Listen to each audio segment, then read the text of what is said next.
एकीकडे राज्यात थंडी कमी होऊन उकाडा वाढत चाललाय, त्यात राज्यातल्या काही विभागात पुढचे 2 दिवस पुन्हा अवकाळी पावसाची शक्यता भारतीय हवामान विभागानं वर्तवली आहे। विदर्भ आणि मराठवाड्यातल्या अनेक जिल्ह्यात गारपिटीसह पावसाचा अंदाज हवामान विभागानं वर्तवलाय।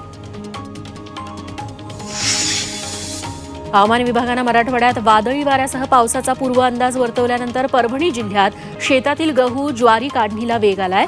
कापणी यंत्राच्या मदतीनं गहू काढला जातोय, तसंच पावसात भिजून पीक खराब होऊ नये म्हणून शेतकरी ते अर्ध्या ओल्या अवस्थेतच काढतायत।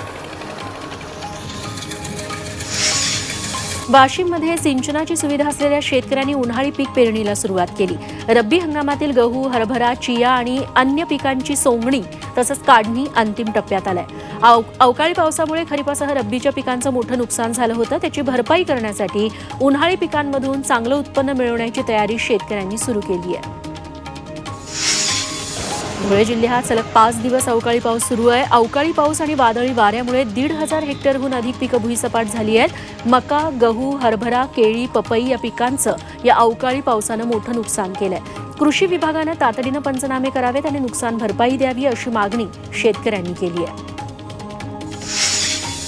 मावळच्या मुळशी तालुक्यात संत तुकाराम सहकारी साखर कारखान्याकडून ऊसतोडीला उशीर झालाय। सुमारे 14 महिने झाले तरी ऊसतोड झाली नाही, त्यामुळे शेतकऱ्यांचं आर्थिक नुकसान होतंय। शिल्लक ऊसाची पाहणी करून कारखान्यानं नुकसान भरपाई द्यावी अशी मागणी शेतकऱ्यांनी केली आहे।